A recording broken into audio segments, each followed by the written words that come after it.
Okay, welcome everyone. Good afternoon. My name's Todd Banks. I'm the Executive Director here at the Sherwood Park and District Chamber of Commerce. Thank you members for joining us here today. I know how difficult times are for you because of this pandemic, and I hear daily from many of you the challenges you have as business people. There's great frustration, stress, and uncertainty, and please know we at the Chamber are doing everything we can to help you. Before Todd's opening remarks, I would like all participants to know that we have our Slido app for questions you may have.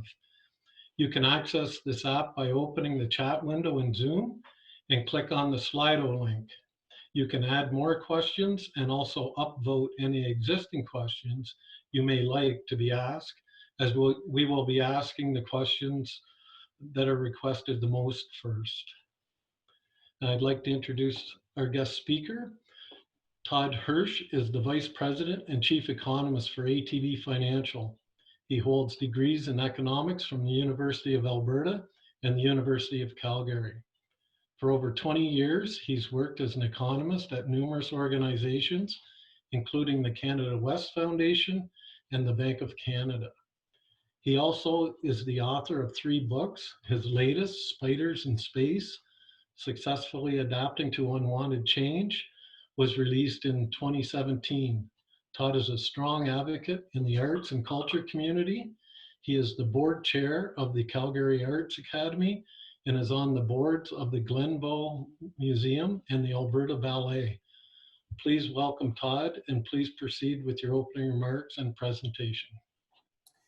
Great. Thank you so much, Todd, for that kind introduction. Thank you for inviting me to be with the Sherwood Park Chamber of Commerce. Now, I know I'm no stranger to you folks. Many times I remember being with you at lunches at Festival Place. So many of you I would know personally. Some of you I might not know personally yet, but nice to be with this group once again. So thank you for inviting me to give some of my thoughts. Before I lay in with talking about COVID and Alberta's economy, I do want to just take a moment just to recognize what is happening south of the border, our friends in the United States. You know, watching what's happening there right now, in a way, it almost makes COVID look like a bit of a sideshow. And I know there's a lot of emotions and people have different responses to it. And all I want to say is that it's very important for all of us as Canadians to recognize racism exists here too. And I would urge every one of us to stand up against racism whenever we can, whenever we see it or whenever we see signs of it, that we take a stand against this, because we are not guilt-free here in Canada as well. Very sad what's happening to our neighbors to the south. So with that said, I just felt I needed to say that, because honestly, I was watching news yesterday and starting to feel very discouraged, and I thought, what can we do? But that said, let's turn now to the COVID situation. It's not all that much more encouraging, really. The title of my talk, and by the way, I'm not going to be using slides today. I've engaged this new presentation style in the COVID days on these webinars, just talking rather than using visuals. But the title of my talk is Where to From Here? 4 Scenarios for Alberta Going Forward. Now, I like to think of, we are in now a different stage of COVID. I was noticing last week, Wednesday, in fact, I was listening to the 8 a.m. news on CBC radio, and it was about a 10-minute newscast, and it was the first time I remember during COVID when there was not one single story at the top of the hour about COVID, not one.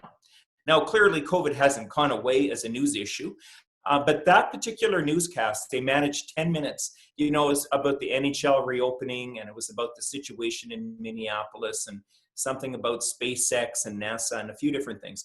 Some of the stories related to COVID, like the NHL reopening, but there was not one mention of the word COVID.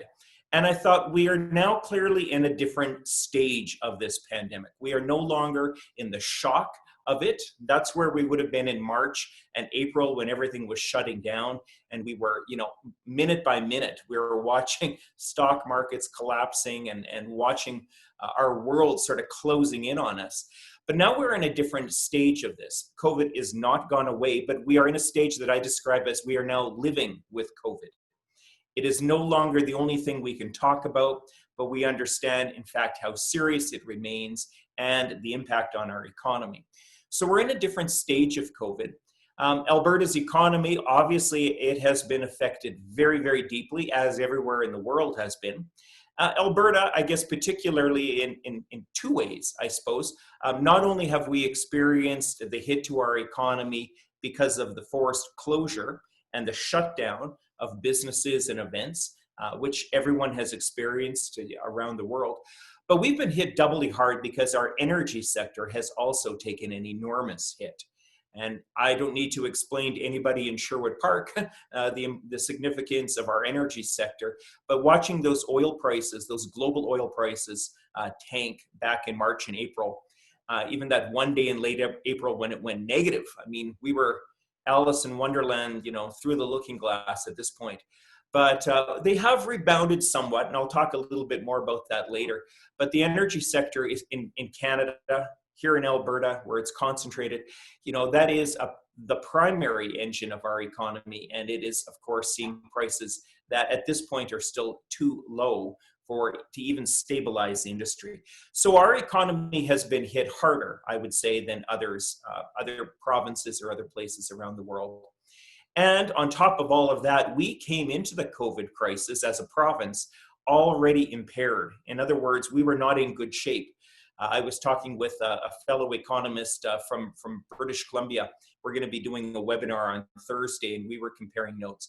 BC went into this COVID crisis with very good economic fundamentals. Their unemployment rate was around 4.5%. They were posting 2 or 3% GDP growth. Alberta, that was not the case. We came into COVID with 7.5% unemployment and an economy that had not yet recovered from the recession of 2015 and 2016. So it has been, it's been a terrible situation for Alberta. I'll leave my forecast for what we're expecting for GDP growth to the end of the presentation, but I think everyone can agree the province has been hit doubly hard. The unemployment rate officially for the month of April, now we're going to get May numbers out shortly from Stats Canada, I think later this week. But April, the official unemployment rate came in at 13.4%. Now, everyone understands that grossly underestimates, in fact, the true hit to the labor market. That official unemployment rate really only measuring people who are not working but are actively looking for work. So it doesn't capture all those people during COVID that might still have a job, but they're not working. They might be collecting some of the government support. Or they might not be, but their job might be furloughed. So they're still counted as employed, but they're not really working. Or they've lost their job, and because of the nature of the work they do, they haven't even been looking. They know it's just pointless. So they're in that category of discouraged workers. And if you're not looking for work, you're not actually counted as unemployed. So the effective, or maybe the more practical unemployment rate, Stats Canada estimates for Canada, it's around 37% in April. And I would estimate, Stats Canada didn't have a measure for the provinces, but I would estimate that Alberta's is even higher than 37%, probably somewhere north of 40%. So that means 4 in 10 Alberta workers are either not working or they are not working sufficiently. Now, we don't expect that to last forever. Now that the economy is gradually opening back up, we do expect that unemployment rate to gradually come down. But how quickly it comes down, that depends on which way these scenarios could go. And that leads me to talking about the 4 possible scenarios that we will see. We'll see one or some combination of these scenarios over the summer and into the second half of 2020. And depending on the scenario, that will dictate how quickly the unemployment rate comes down, and in fact, how deep a contraction we see in Alberta this year. So what are the 4 scenarios? Well, I've been kind enough to help you keep track of these by naming them after a few of my favorite animals. Now you can see, if I had visuals, I'd bring up pictures of the animals that I'm going to use to describe these scenarios. But the animals are really just to kind of help us keep straight what kind of scenario and the characteristics of the scenario that we're talking about. So, and then I'll talk about the probabilities of each of these at the end. So if I'm describing a scenario and you start shaking your head thinking, Todd, that's never going to happen, bear with me. We'll get to the probabilities of these scenarios a little bit later. So scenario number one, possible scenario number one, is the koala bear. Now, koalas are possibly the most adorable creatures on Earth, but they are completely harmless and defenseless. Now, they do have pretty sharp claws, but the reason they're going extinct is because they are more or less defenseless. There is nothing dangerous about a koala to anything other than eucalyptus leaves. So the koala bear is cute and cuddly, and it means no harm. It's defenseless and harmless.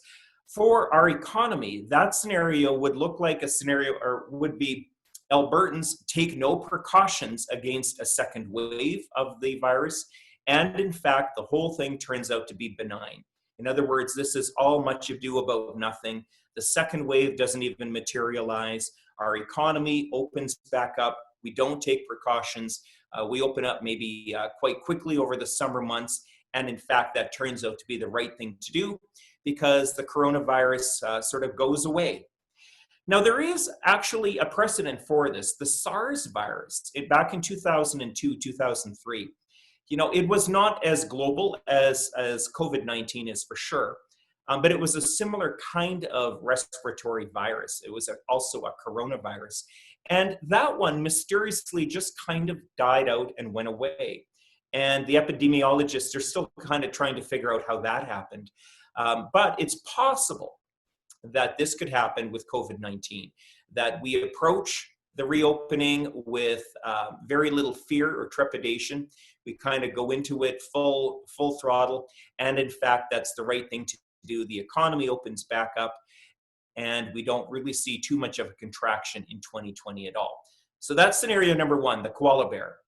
Scenario number two is the tarantula. Now, the tarantula spider is feared tremendously. It looks really, really scary. Most of us, if we saw a tarantula, if we opened our bag or, looked at our shoe and there's a tarantula on it, I have no personal experience with tarantulas, but if we saw a tarantula spider crawling up our arm, most of us would freak out because it looks like the scariest creature on Earth.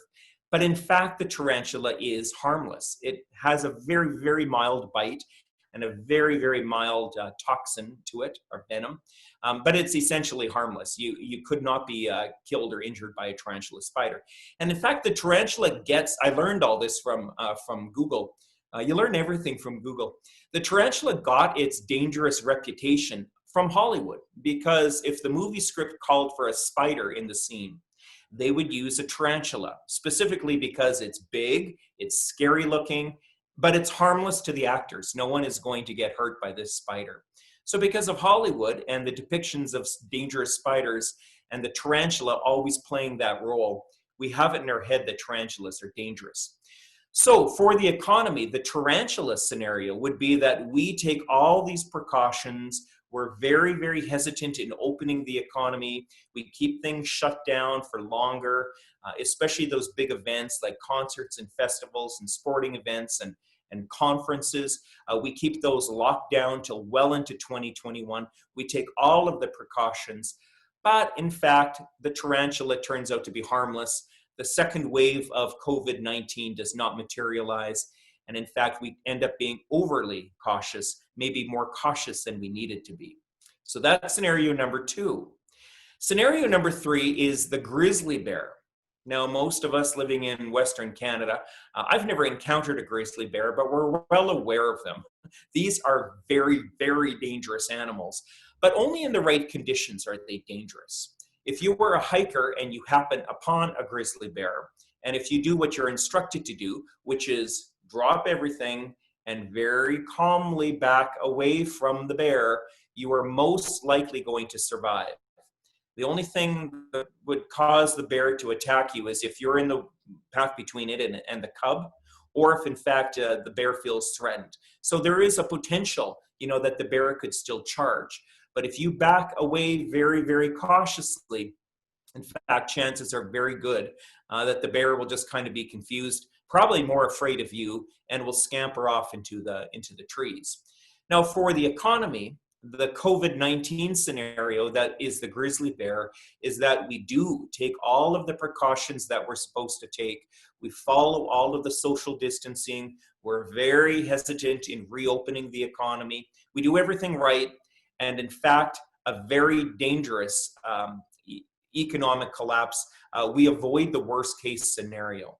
Doesn't mean we're going to get by unscathed. That grizzly bear might even take a swipe at us, but we're not going to die. In other words, we're not going to see 3 or 4 years of recession globally or here in Alberta. So we get out of that one alive, but it's only because we take all of the necessary precautions. That's scenario number 3. Scenario number 4 is the hippopotamus. Now, most of you will remember a few years ago, I think it was TELUS, they had a TV jingle, "I want a hippopotamus for Christmas." Now you're going to be singing that all afternoon too. But in fact, you really don't want a hippopotamus for Christmas. You don't want to get anywhere close to a hippopotamus. I have no firsthand experience, but hippos, in fact, are responsible for more human deaths than any other animal in Africa every year. They are lethal. And the reason they are so lethal is that people don't take precautions around them. You might take a precaution around a lion or a grizzly bear, but a hippo, tourists tend to get a little too close. They let down their guards because they think, oh, look at the cute, sort of dopey looking hippo. Let's get a nice picture of it. And the hippo stomps them and rips them to shreds. So you don't want to get too close to a hippo. Now, this scenario for the economy would be, we don't take the precautions, we let down our guard, we open things too quickly, we don't wear the masks, we don't do the social distancing, we basically stop trying. And in fact, the second wave of the virus comes back with an enormous vengeance, and we get trampled. And it does, in fact, throw us into a multi-year recession. Not just 2020, but the second wave and a third wave would keep going into 2021, maybe even 2022. That's kind of a worst case scenario. So what is it going to be? Is it going to be the benign, cute little koala bear where we take no precautions and it means us no harm and it's much ado about nothing? Is it the tarantula where we approach it with a lot of fear and trepidation, but in fact it is benign and it's not going to harm us? Is it the grizzly bear where we take the precautions, realizing we've encountered a lethal animal and the animal backs away and we get by mostly unscathed? Or is it going to be number 4 where we don't take precautions and in fact it sends us into a multi-year tailspin? Well, all 4 of them, there is a possibility that any one of them would play out. But the koala bear, I think the probability of that is essentially 0. For one thing, we're not approaching this with no regard. We are, in fact, in Alberta anyway, I think most of us are being extra vigilant. It's frustrating, I know, for people, for businesses especially. I understand the frustration, but I think we are taking the precautions. So the koala bear as a scenario already isn't playing out because exactly that. We are approaching this with fear. The tarantula is possible because the fear aspect is there, but COVID has already proven that in fact it is not harmless. It is not a tarantula spider. It has shown what it can do, not only health-wise to people, lots of countries like Italy, like the United States, like UK getting hit quite hard, but economically it's also shown what it can do just from a health pandemic. So the tarantula spider, a possibility, but I don't think a very likely possibility. The hippo, well, that scenario is not as likely because so far we are keeping our guard up. We're taking all of the precautions. Now the hippo could still play out if over the summer months, Albertans quit trying, that we just drop all of our guard. We say, forget it. We're tired of trying. I'm not going to wear the mask. I'm not going to social distance. And the virus comes back with a vengeance. There is a possibility we could see the hippo scenario. But I think the most likely scenario is the grizzly bear scenario. That is where we do all the precautions. We do everything right to the extent we possibly can. We back calmly away from the grizzly bear. The grizzly bear may still take a swipe at us. It may still tear our tent and camping equipment apart, but basically we aren't thrown into a multi-year recession, leaving 2020 as a deep recession year, but recovery in 2021 and going forward. Now, I think that is the most likely scenario. I actually haven't applied, statistical numbers to the probability of the grizzly bear scenario, but I think of those four possible scenarios, the grizzly bear is the most likely. So that means in 2020, we are likely to see a very sharp contraction. Our economics team at ATB Financial, we're constantly updating our forecast. Back in March, when things were happening, daily, we really were updating our forecast every single day, at least weekly. And at that time, we did not think it was appropriate for us to go public with our forecasts. I know lots of other groups, all the other banks, they've released their forecast.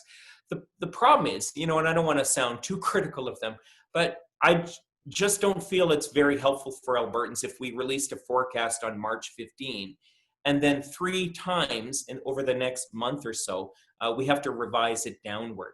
I just don't feel that is useful information for Albertans. So rather than trying to constantly revise these public numbers and confuse people, we've held off. We have not yet, in fact, released a number for Alberta for 2020, but I will let you know our range is somewhere between -7% and -11%. Now, we may be even revising those ones a little bit higher depending on what oil prices do, because that -7 to -11 range, that, was sort of looking at that West Texas price, when it was back around $10 a barrel. These days, it's a little closer to $34, $35 a barrel. It's actually recovered a little more strongly than what we had originally thought. So that, we're still not at that break-even point for Canada's oil industry. We need WTI prices probably closer to $50. For the industry overall, recognizing that some companies it's higher and some are lower. Oil sands, obviously, they don't need $50 WTI. But in any case, we're not at that price range yet. If we do see a global rebound, a little more V-shaped or a little more robust in the second half of 2020, that will help boost those oil prices, the global oil price. And we might revise Alberta's forecast up slightly. But if it's going to be -7%, if it's going to be -11%, we are clearly looking at the single deepest year of recession Alberta has ever seen. You really do need to go back to the 1930s to find a single year of contraction as severe as we are looking at in 2020. And I think most of us in Alberta, we're already over the shock of that. Back in March, when I was giving these webinars, I would say numbers like that. And, you could sort of see jaws dropping and blood draining from people's heads. And, because it was a shocking thing to hear that we are looking at a recession as bad as the 1930s.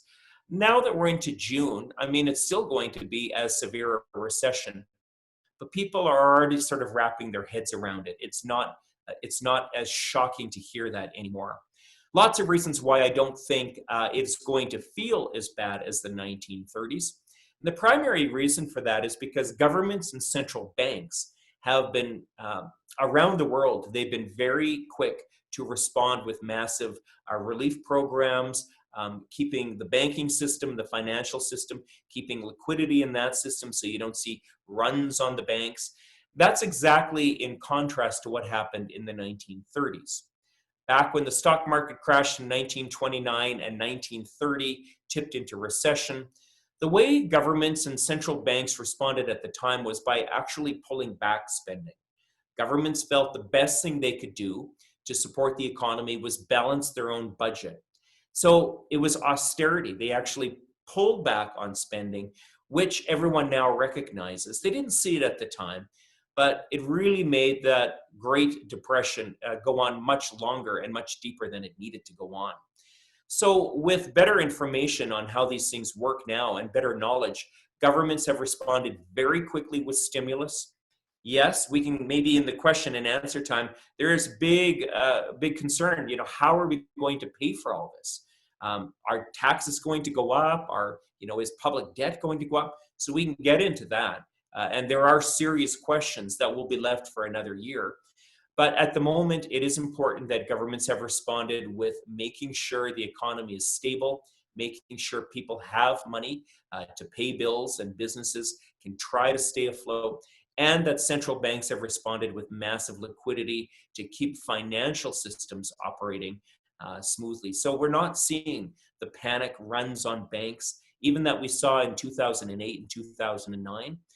That, I think, it will make the big difference between 2020 and the 1930s. In other words, it's going to be a nasty recession, but I don't think it's going to feel, for most of us, as severe as a decade of depression that they saw 80 years ago, or I guess now 90 years ago.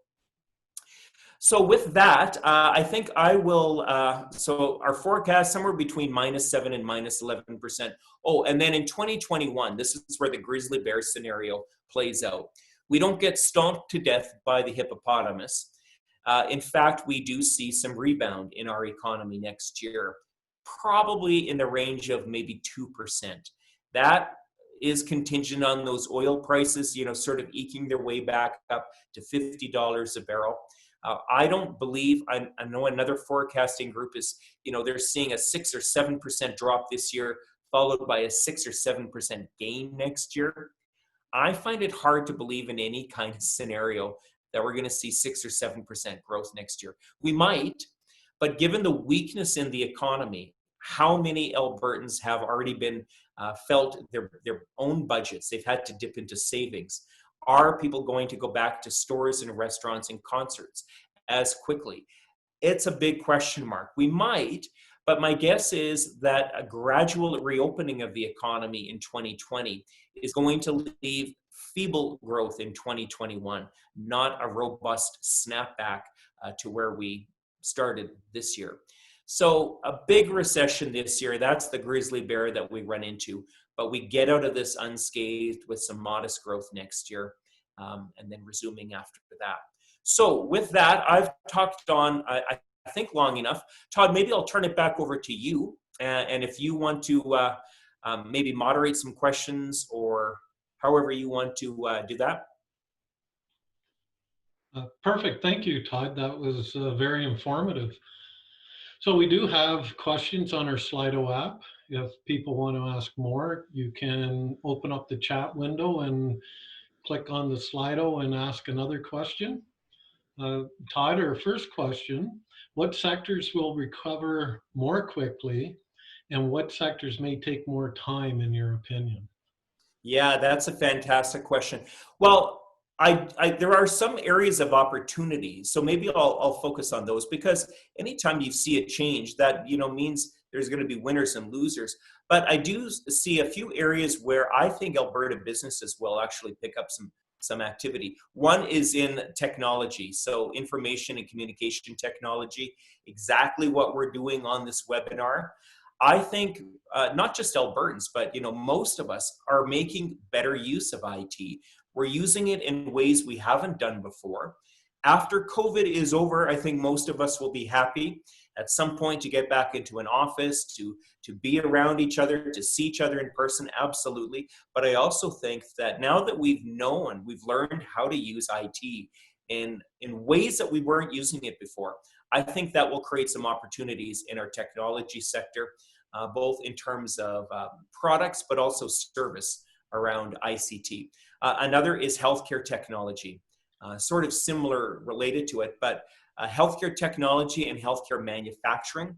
I think if there's one thing COVID-19 did, is it made Canadians realize we were woefully inadequately prepared for this in terms of PPEs, masks, gowns, gloves, respirators, all of those things that we realized, we never expected this. So going forward, I think there will be more preparedness, and that will create some opportunities in healthcare technology. And the other one that I want to mention quickly, I think there will be a growing area of the economy. It might be consulting services, but I think more businesses and more even individual households will be interested in learning how do we pandemic proof our place of employment. How do we create public spaces that are in fact designed to mitigate against the spread of viruses, bacteria, flu bugs? Because we haven't, in the past, we haven't really put much thought into the design of our public space around the transmission of these things. And over the last 20 or 30 years, we put a lot of attention and design into, for example, how do we create public space that is accessible for everybody? So things like ramps now are building code going forward, accessible entrances to washrooms, all of those kinds of things, I think, show that we do make changes to our building codes. And I think going forward, there might be more attention to, building codes could possibly even change. How do we even rethink something as simple as door handles or entrances into buildings? Are there better ways we can do it? So I think that is going to open up a whole field of opportunity for consulting services as we start to give more thought to virus-proofing our environments. Thanks, Todd. I believe you've answered this with your grizzly bear scenario. What is the typical timeline of things to recover from a recession, depressionary time to a more normal level? This time around, we got nothing to go by. The closest thing would be the Spanish flu of 1918 in terms of the scale of this health pandemic. But of course, the economy of 102 years ago is not, it doesn't give us much good comparison to go by. So we don't know. My guess is it is going to take years before things, even for Alberta, until we even get back of the level, the size of our economy we were in 2014. And that is, that's discouraging news. 2014, June of 2014, was sort of the peak of activity. 2 years of nasty recession in 15 and 16. That contracted our economy by 7%. 2017 was a nice little encouraging lift, but 2018 was flat.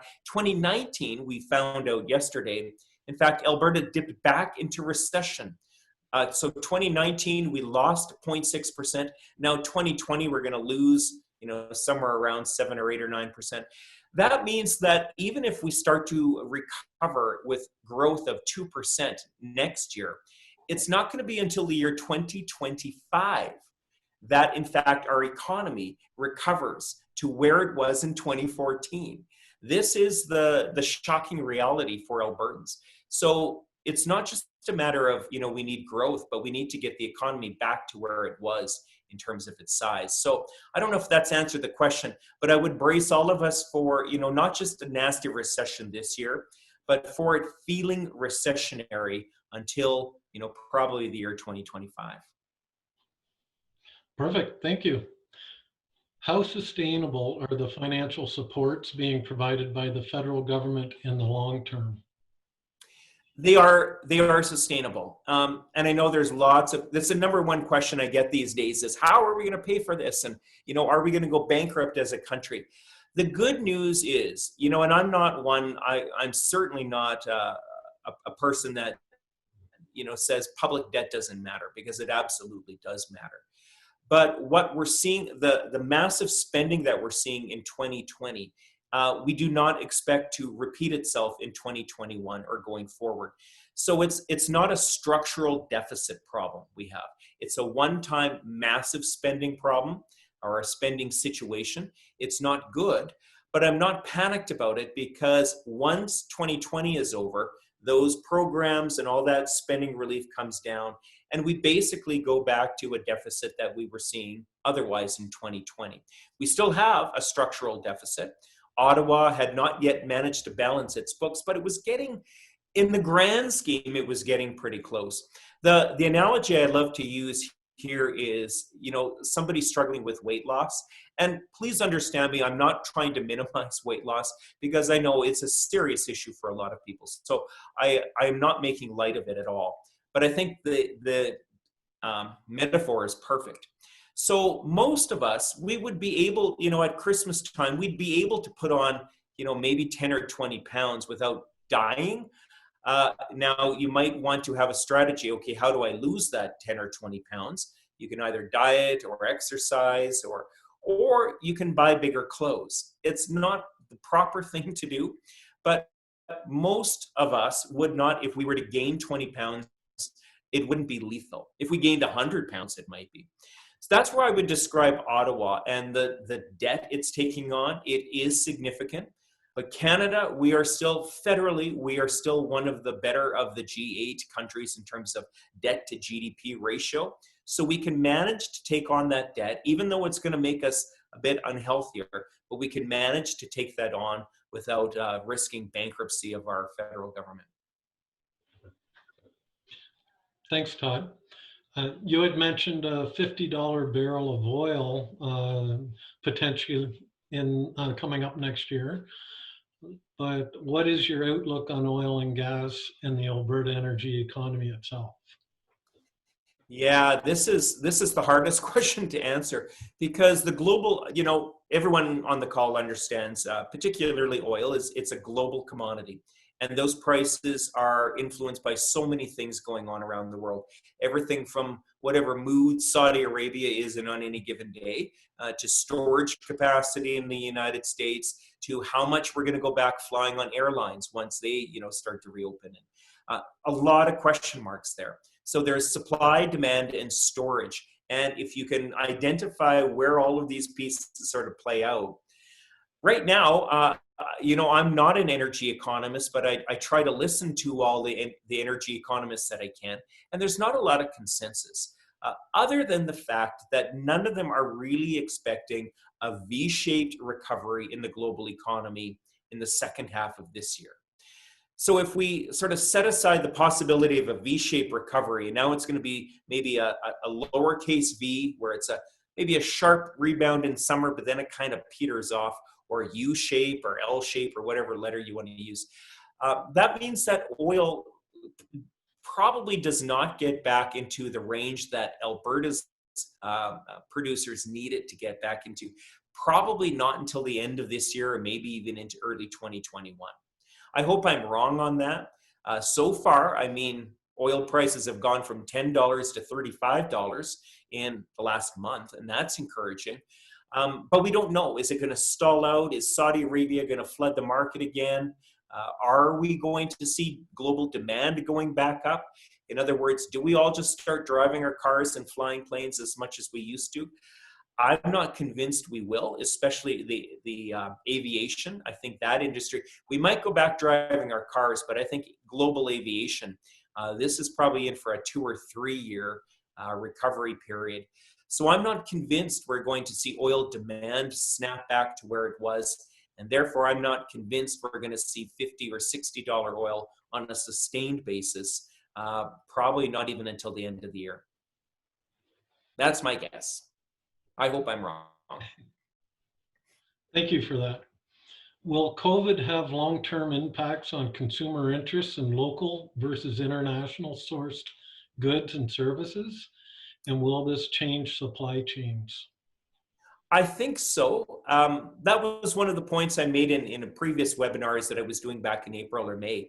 This question about how consumer patterns change permanently. And do businesses start to procure more locally, or at least domestically? These global supply chains that over the last 50 or 60 years or so, as the world has become far more globalized, as trade barriers have come down around the world, and it's been a world of trade liberalization, that has enriched so many countries and has made products, anything from clothes to televisions to cars, very affordable. But we realize now these global supply chains are remarkably fragile.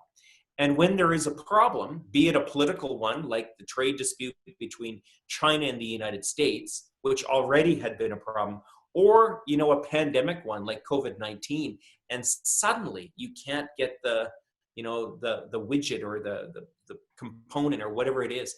If those supply chains break down, everything grinds to a halt, and COVID-19 has taught us that. Going forward, once things start to open back up, I can't help but think that companies are going to, even if it costs a little bit more, I think they are going to want to look to more local or domestic procurement. because that cost might come, the higher cost, and it's not always higher cost, but the slightly higher cost might come with a greater assurance that they're not going to run into this supply chain disruption again. And then for individual consumers, people like you and I, not the big manufacturers, but I think, I mean, already over the last 10 years or so in Alberta, local, especially agri-food, this has been a premium product. People love it. You know, I often joked in the 80s, you couldn't find a farmer's market in Alberta. And today you can't find a parking spot at a farmer's market because people really do value locally produced, not only because it's local and it provides jobs and employment for our region, but also because it's excellent product.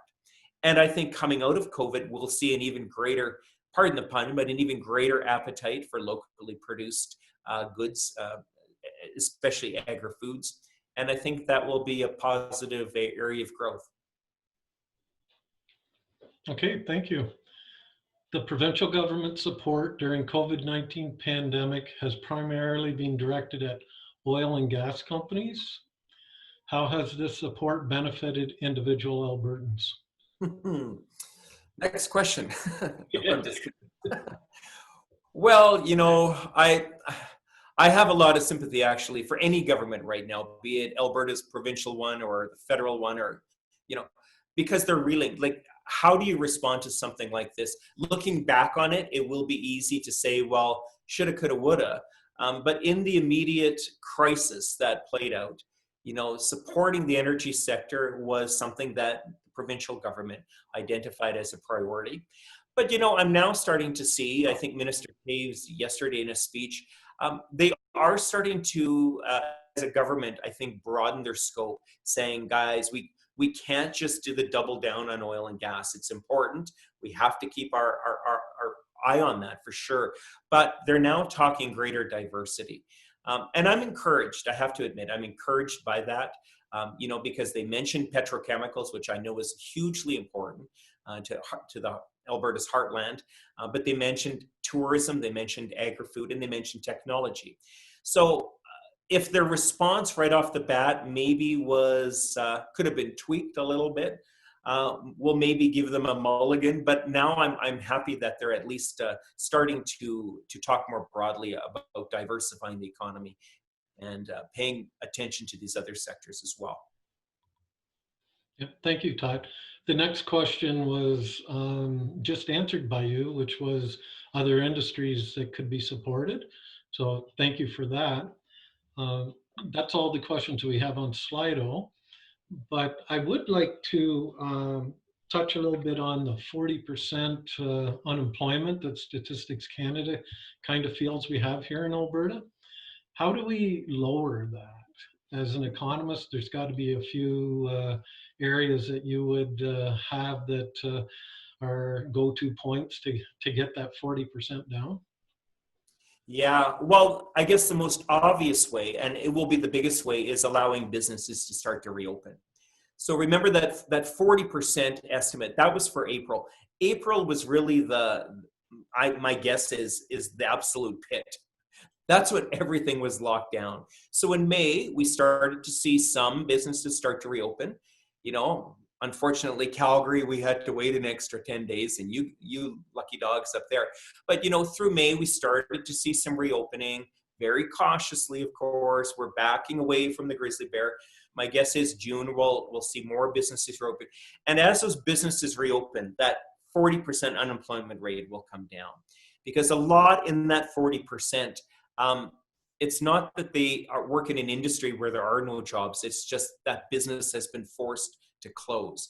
So as it reopens, that 40% will come down, I think, pretty steadily over the summer and into the fall. The more businesses we can have reopen, the more it'll come down. The problem is, I think it's going to, probably by the end of 2020, it's going to stall out still in the double digits, probably around maybe 12 or 13%. We went into COVID provincially, I think around 7.5% unemployment, which was bad enough. But I don't think we're going to end 2020 back in the single digits. I think it's going to come down. But the problem for a lot of these businesses, even if they're allowed to reopen, So your restaurant's allowed to reopen, great. But are you going to have as many customers coming through the door? Are you going to be able to accommodate as many if you have to space it all out? And I'm not critical of those directives. I understand them. But the question is, if you had maybe 10 staff in your restaurant pre-COVID, you might not need 10 anymore. Even if you're allowed to reopen, you might need 6 or 7 or 8.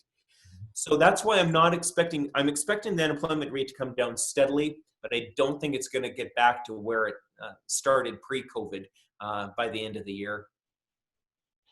Yeah, that's unfortunate, but that's the world we live in now, I guess.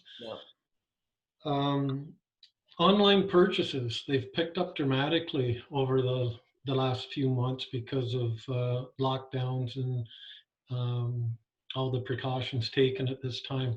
Do you see that continuing into the future, and how should businesses adapt to that now? Yeah, I do see it continuing. I think online shopping, now clearly, even before COVID, a lot of people, especially young people, were doing all kinds of online shopping. And there is a real correlation, by the way, with age that they identify. Younger people tend to do a lot more online. But I think it's one of those things, until you've actually done it, you might sort of resist doing it. But if you're forced to do it, like during COVID, I mean, okay, you can't leave the house, or you're not supposed to leave the house. So you order, groceries online and they're delivered to your doorstep. You do Uber Eats or skip the dishes or these different things, or you're ordering more things, from farther flung places, Amazon and different things.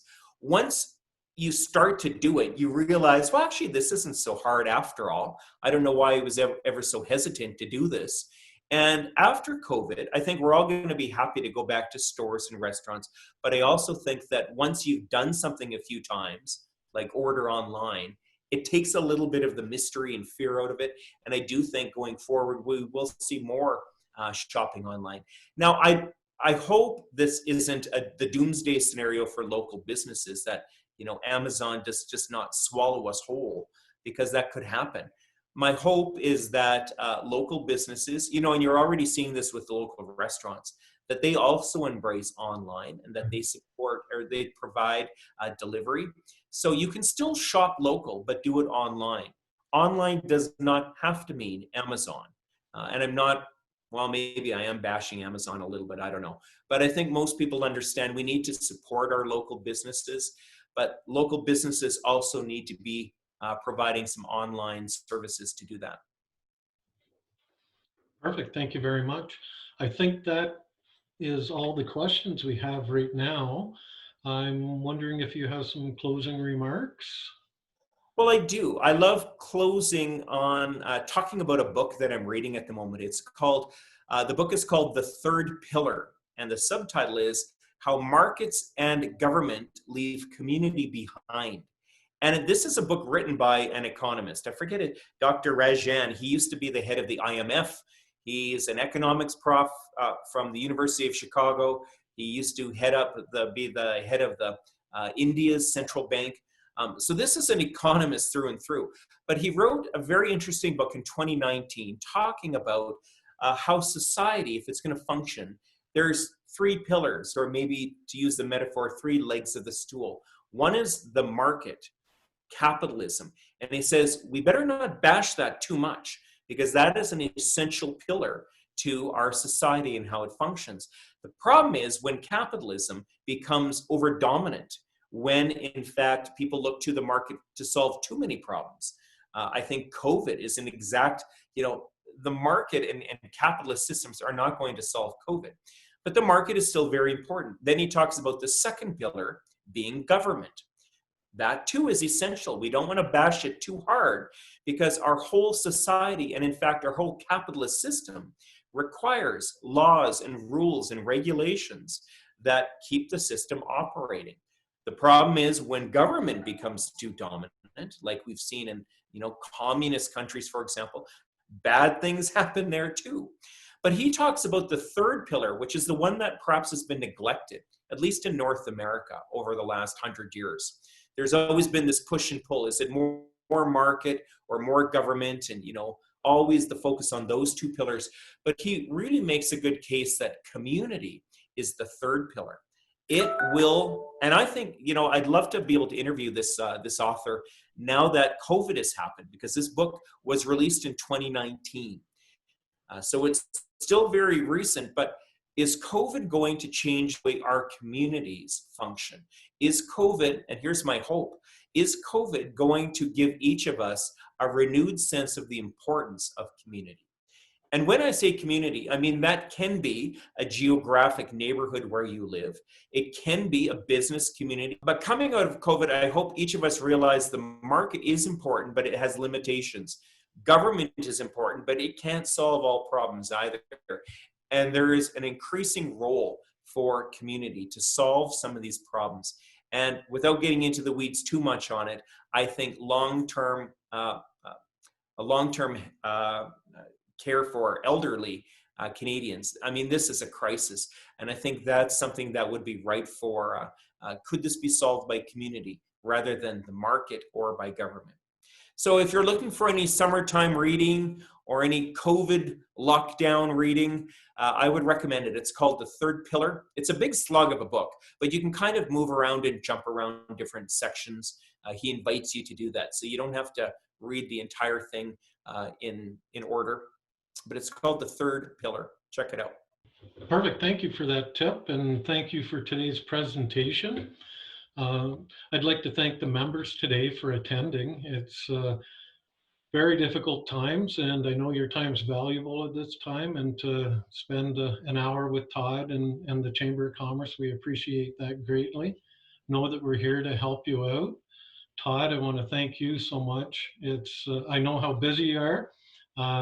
You're doing many presentations a week, and I'm very pleased that you had the time to allow us an opportunity to hear your insightful thoughts as always. And well, thank you very much, Todd, for the opportunity, and thank you to all the participants in Sherwood Park and region. And I wish everyone is safe. And as we gradually reopen our economy, that we do it with care and with caution. But we are going to get through this. And thanks again for the opportunity. okay. Thank you, and thank you to the members, and have a safe, good day. Bye for now.